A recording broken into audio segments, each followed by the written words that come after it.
Hello friends, நம்ம favourite சீரியல்லாம் அடுத்து என்ன சுவாரஸ்யம் நடக்குதுன்னு பார்க்குறீங்க. யாருமே எதிர்பார்க்காத மாதிரி இப்போ நம்ம நிஷாவுக்கு ஒரு துப்பு கிடைச்சிருக்கு. அது என்ன அப்படின்னு சொல்லிட்டு பார்த்தீங்கன்னா, நிஷா இருந்துக்கிட்டு நம்ம அக்கா தான் இருந்தாலும் அவள் பழசெல்லாம் மறந்துட்டேன்னு சொல்கிறான். ஆனால் அவளுக்கு என்னதான் எல்லா விஷயம் மறந்துச்சின்னு சொன்னாலும் அவள் ஏதாச்சும் ஒரு விஷயத்தையாச்சும் ஞாபகம் வச்சுருந்துருக்கான். ஆனால் எல்லாமே மறந்து போகும். நம்ம ஒவ்வொரு விஷயத்தையும் சொல்லி கொடுக்குற வேண்டியதாக இருக்குது. அதுவும் இல்லாமல் அவன் நடந்துக்கிற நடவடிக்கை எல்லாமே புதுசாக இருக்குது. அவன் எல்லாத்தையும் மறந்துட்டா அப்படின்னு சொல்கிறா.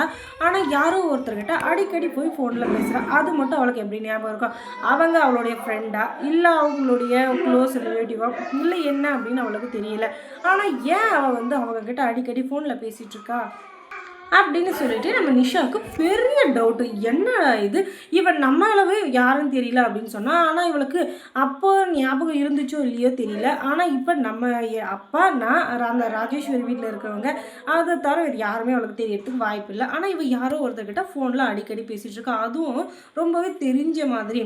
அது எப்படி எல்லாமே மறந்த இவளுக்கு அதுவும் மறந்துருக்கணும்ல அப்படின்னு சொல்லிட்டு அது யாராக இருக்கும் அப்படின்னு சொல்லிட்டு யோசிக்கிறப்ப தான் சரி இவள் ஃபோன் பேசுகிறப்ப அந்த கார்டனில் தண்ணி அரைச்சிட்ருக்கா. அப்போ தான் இவளுக்கு காதல் விழுது. ரகு கிட்ட ஃபோனில் பேசிகிட்டு இருக்கா. யார் இந்த ரகுன்னு தெரியலையா அப்படின்னு சொல்லிட்டு, ரகு உனக்கு ஒரு விஷயம் தெரியுமா? நான் இந்த வீட்டோட பொண்ணுன்னு நிரூபணம் ஆயிடுச்சு. அதுவும் எப்படின்ற இந்த மல்லியா தான், அந்த மல்லிக்கு தான் தேங்க்ஸ் சொல்லணும் அப்படின்றதும். என்ன சொல்கிற சுடர், எனக்கு ஒன்றுமே புரியல அப்படின்றதும். அதுவா இந்த மல்லி இருந்துக்கிட்டு நான் யார் என்ன அப்படின்றத கண்டுபிடிக்கிறதுக்காக என்னை பின்னாடியே பின்தொடர்ந்துட்டு இருந்தாலையா. அதுவும் என்னை அடிக்கடி சுடர் சுடர்னு சொல்லிட்டு இருந்தாலாம். அதை வச்சு நான் அவளை நான் சுடர் இல்லை, நான் ரேணுகா தான் அப்படின்னு சொல்லி அவளை சும்மா தான் இது பண்ணிட்டு இருந்தேன். ஆனால் அவள் போட்ட பிளானில் நான் சேஃப் ஆகிட்டேன். எப்படி இருந்தேன்னு பார்க்குறேன். அவள் டிஎன்ஏ டெஸ்ட் வரையும் போயிட்டான். என்னுடைய டிஎன்ஏவையும் கதிரேசனோட டிஎன்ஏ டெஸ்ட்டையும் எடுத்து நான் கதிரேசனோட பொண்ணு அப்படின்னு சொல்லிட்டு அதை செக் பண்ணியிருக்கா. அது யாருக்குமே தெரியல. நான் கூட பயந்துட்டேன். ஆனால் அவள் டிஎன்ஏ டெஸ்ட் எடுத்தது எனக்கு ரொம்ப நல்லதாக போச்சு. ஏன்னா அந்த டெஸ்ட் ரிசல்ட் என்ன வந்துச்சு தெரியுமா? நான் கதிரேசனோட பொண்ணுன்னு வந்துச்சு. அது எந்த கடவுள் பெஞ்ச புண்ணியமோ என்னவோ தெரியல. நான் கதிரேசனோட பொண்ணுன்னு வந்துச்சு. அதனால் எனக்கு ரொம்ப சந்தோஷம். அந்த சந்தோஷத்தை கொண்டாட அளவே இல்லைன்னா பார்த்துக்கோயேன் அப்படின்னு சொல்லிட்டு இருக்க. அடி பாவி, நீ உண்மையிலேயே என்னுடைய அக்கா இல்லையாடி? நல்லா பெத்தாகலாம் இல்லை, அளவெடுத்து செஞ்சாங்களாண்டி. ஏன்டி எங்கள் உயிரை வாங்கத்துக்குனே சேர்ந்துருக்க. நாங்கள் என்னடி உனக்கு பாவம் பண்ணோம்? நாங்கள் உண்டு, எங்கள் வேலை உண்டுன்னு இத்தனை வருஷமாக நாங்கள் வாழ்ந்துட்டுருக்கோம்.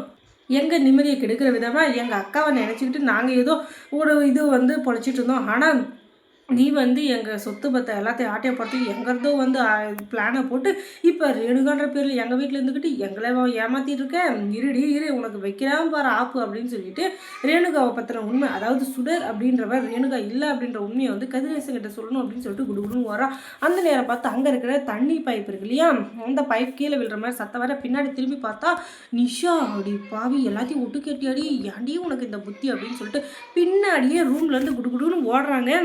இந்த ரேணுகா ஓடுற இதுக்கு அந்த நிஷாவால் ஓட முடியல. ஏன்னா இவன் சரியான திருட்டு தீவிரவாதி இல்லையா. இவளுக்கு ஓடி ஓடி சர்வீஸு. ஆனால் நிஷாவால் அந்த அளவுக்கு ஓட முடியல. உடனே குடுகுடுன்னு ஓடி போய் நிஷாவை பிடிச்சி இந்த ரேணுகா இருந்துக்கிட்டு, நிஷா என்னாச்சு, ஏன் பின்னாடி ஓட்டு கேட்டுருக்க அப்படின்றதும், நீ யார் என்னன்ற எல்லாம் எனக்கு தெரிஞ்சு போச்சு. இதுக்கு மேலேயும் நடிக்காத. நீ என்னை எதுக்காக யூஸ் பண்ணிட்டு இருக்க எனக்கு நல்லா தெரிஞ்சிச்சு. உனக்கு தெரியாத எல்லா விஷயத்தையும் நீ ஏன் மூலியமாக தெரிஞ்சுக்கிட்ட. அதை வச்சு நீ இந்த வீட்டில் ரேணுகாவாக நடித்து நாடகம் போட்டு எல்லாரையும் ஏமாற்றிட்டு இருந்த, என்ன உட்பட.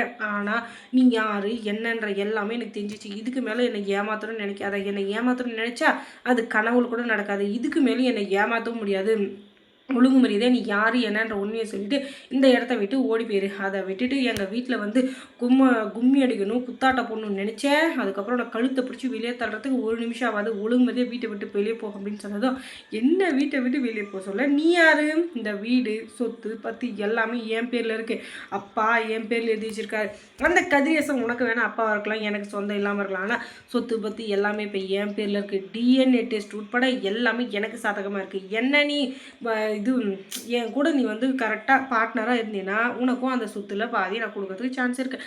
அதை விட்டுட்டு நான் தான் பெரிய ஆள் அப்படின்னு சொல்லிட்டு என்கிட்ட மல்லுக்கு நின்னேன். அதுக்கப்புறம் உனக்கு 5 பைசா கூட கிடைக்காது. அதனால் நான் என்ன சொல்கிறேன்னா, எனக்கு ஆதரவாக இருந்தீன்னா உனக்கு நல்லது இல்லை, கொலை பண்ணுறதுக்கு கொஞ்ச மாட்டா அப்படின்னு சொல்லிட்டு மிரட்டி வச்சிருக்கா. இதனால் பயந்து இருக்கிற நிஷா யார்கிட்ட என்ன சொல்கிறதுன்னு தெரியாமல் பிதன் முழிச்சு நின்றுட்டுருக்கு. அவளுக்கு யார் உதவ போகிறாங்க அப்படின்னு சொல்லிட்டு பார்த்தீங்கன்னா கதிரேசன் தான். கதிரேசன் எப்படி உதவ போகிறாரு அப்படின்றத அடுத்த வீடியோவில் பார்க்கலாம். அதுக்கு முன்னாடி மல்லி சீரியலை யார் யார் உங்களுக்கு பிடிக்காது அப்படின்றத தெரிஞ்சுக்கணுன்னா முதல்ல நம்ம சேனலை சப்ஸ்கிரைப் பண்ணுங்கள். அதோட பக்கத்தில் இருக்க அந்த பெல் ஐக்கானை கொஞ்சம் கிளிக் பண்ணிவிடுங்க. தொடர்ந்து இந்த சேனலுக்கு சப்போர்ட் கொடுங்க. அதோட மல்லி சீரியல் அடுத்து எப்படி போனால் நல்லாயிருக்கும் அப்படின்றத உங்கள் கருத்தை கமெண்ட்ஸில் சொல்லிட்டு போங்க. தேங்க்ஸ் ஃபார் வாட்சிங்.